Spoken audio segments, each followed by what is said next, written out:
Assalamualaikum warahmatullahi wabarakatuh. Bertemu kembali dengan saya Hijrah Purnama Putra dalam mata kuliah Pengelolaan Sampah.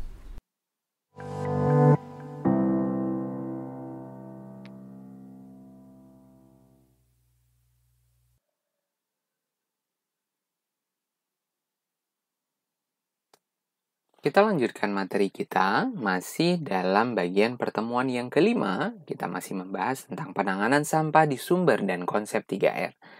Pada dua video sebelumnya, kita sudah bahas pentingnya pengolahan sampah di sumber, dan video yang kedua kita bahas tentang konsep 3R, dan yang video yang ketiga ini kita bahas tentang aplikasi dari 3R. Aplikasi 3R kita akan masuk, salah satunya kita akan bahas secara detail adalah bagaimana mengolah sampah organik di skala sumber. Karena apa? Karena sampah organik ini jumlahnya sangat banyak.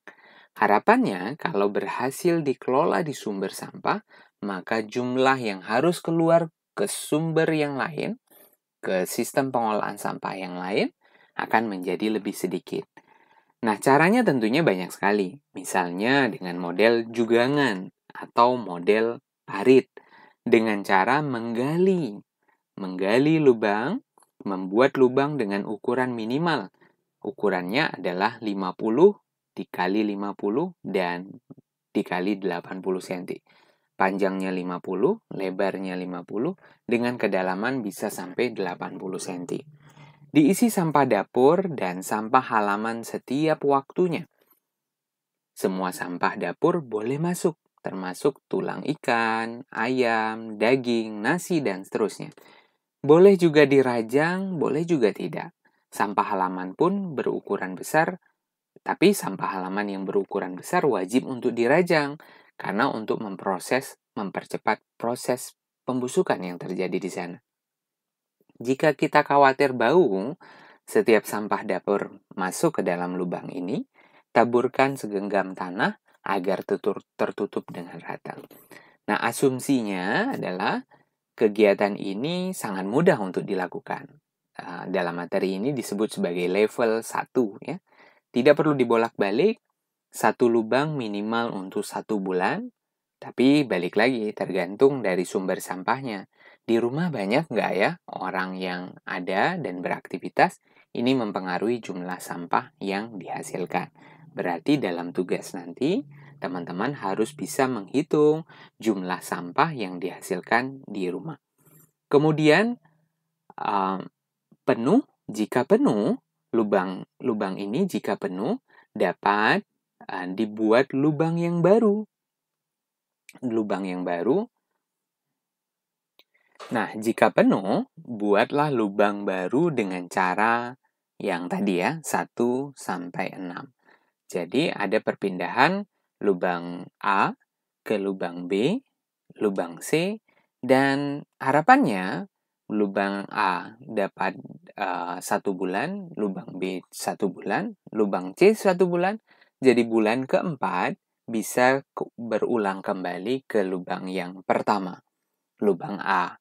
Harapannya, sampah yang ada di lubang pertama ini sudah terolah menjadi tanah yang lebih gembur mungkin ya.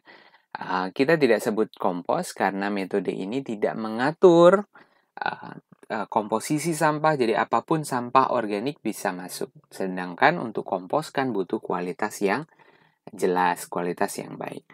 Nah, syarat untuk menerapkan level 1 ini adalah tersedia lahan. Berarti lahannya harus tersedia dengan baik. Nah, bagaimana dengan level selanjutnya? Level selanjutnya misalnya untuk lahan yang lebih kecil. Modelnya menggunakan komposter yang memang dibuat dan tidak perlu menggunakan tanah tadi ya.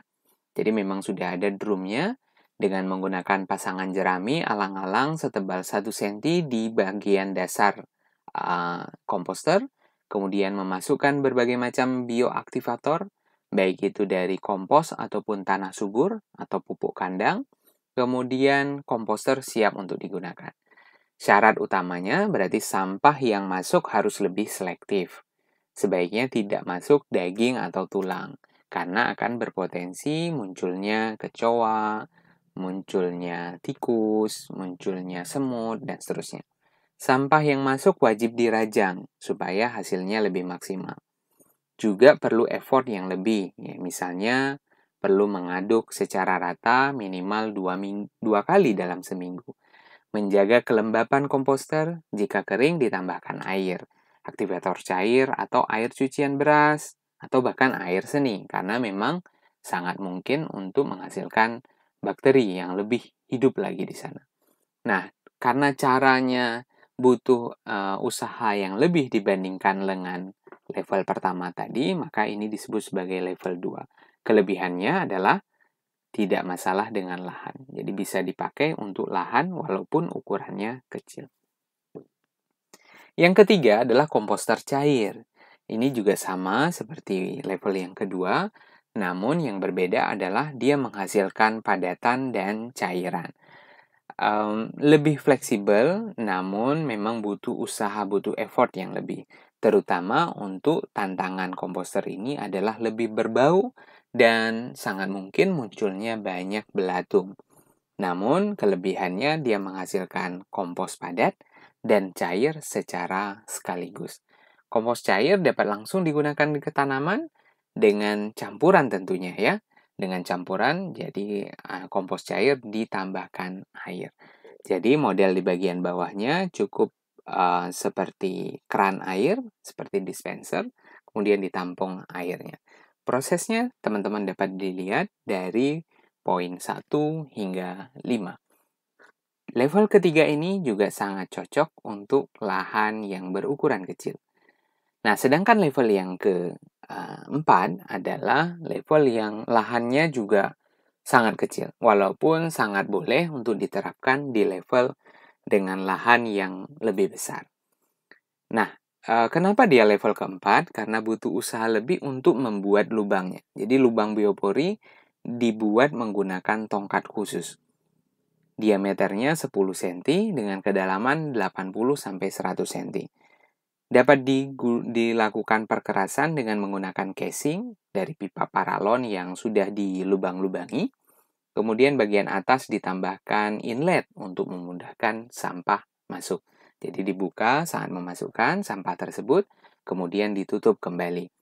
Sampah yang bisa masuk apa saja, yaitu sampah dapur dan sampah halaman. Satu lubang berisi kurang lebih 8 liter sampah. Jarak antar lubang bisa dibuat 50-100 cm. Jadi setengah meter sampai 1 meter dibuat lubang yang baru. Nah, perhitungannya sederhana. Jadi 4-5 anggota keluarga membutuhkan 30 lubang. Namun, kalau konsepnya lubangnya ingin juga digunakan sebagai lubang penyerap resapan air hujan, berarti jumlahnya harus lebih banyak. Air hujan dibiarkan masuk, jadi dia punya dua fungsi, pengolahan sampah dan penyerapan air hujan. Untuk aplikasi 3R yang lain, berarti kita butuh berbagai macam kegiatan. Nah, salah satunya adalah Indonesia hadir dengan konsep pengolahan sampah berbasis masyarakat yang sangat beragam sekali. Ada bank sampah yang fokus dengan sampah anorganiknya, ada TPS 3R dengan fokus sampah organiknya, ada kegiatan sedekah sampah yang tidak mendahulukan konsep ekonomi di sana, tapi bagaimana konsep pemberdayaan dilakukan semaksimal mungkin. Ada sekolah adiwiyata, pengolahan sampah berbasis sekolah, kemudian ada kampung pro iklim, ada kampung wisata lingkungan, dan berbagai macam sektor informal yang lain. Jadi aplikasi 3R sangat didukung oleh berbagai macam jenis pengolahan sampah berbasis masyarakat. Pengolahan sampah berbasis masyarakat atau biasa disebut sebagai PSBM. Ini langkah-langkah kita supaya kita dapat mengolah sampah dengan baik.